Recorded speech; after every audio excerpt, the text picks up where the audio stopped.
வணக்கங்க. வெயில் காலம் தொடங்கிடுச்சு. அடிக்கிற வெயிலுக்கு இந்த மாதிரி செஞ்சு கொடுத்து பாருங்கள், எல்லோரும் நல்லா விரும்பி சாப்பிடுவாங்க. பனானா கீர் தாங்க. இதெல்லாம் ஒரு ரெசிபியா அப்படின்னு கேட்காதீங்க. செஞ்சு சாப்பிட்டு பார்த்துட்டு அதுக்கப்புறமா சொல்லுங்கள். ரொம்ப சிம்பிள், அதே சமயத்தில் ரொம்ப ஹெல்த்தியானதும் கூட.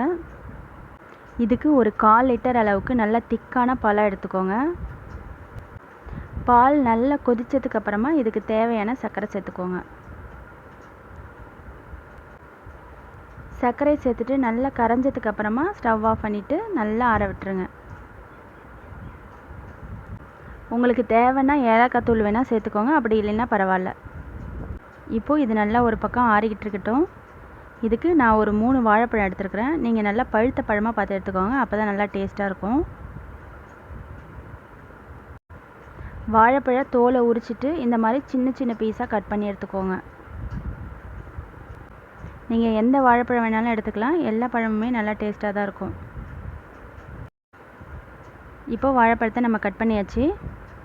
நம்ம ஏற்கனவே கொதிக்க வச்சு ஆற வச்ச பாலை இதோட சேர்த்துக்கோங்க.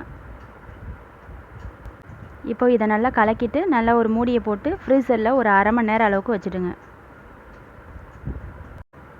ரொம்ப நேரம் வைக்காதீங்க, ஃப்ரீசரில் ரொம்ப நேரம் வச்சிங்கன்னா கெட்டியாக போயிடும். இப்போ நம்ம ஃப்ரீசரில் வச்சாச்சு. 1/2 மணி நேரம் கழித்து எடுத்து பார்க்கலாம்.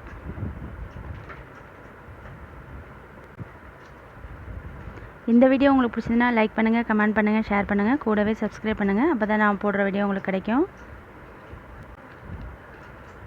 இப்போ பாருங்கள், பார்க்குறதுக்கு எவ்வளோ சூப்பராக இருக்குன்ட்டு. இந்த வாழைப்பழத்தோட ஃப்ளேவர் வந்து அந்த பாலில் இறங்கி ரொம்ப சூப்பராக இருக்கும். அவ்வளோதாங்க. இப்போ தான் என்னுடைய வீடியோ பார்க்குறீங்கன்னா சப்ஸ்கிரைப் பண்ண மறந்துடாதீங்க. மீண்டும் வேறொரு வீடியோவில் சந்திக்கலாம். நன்றி.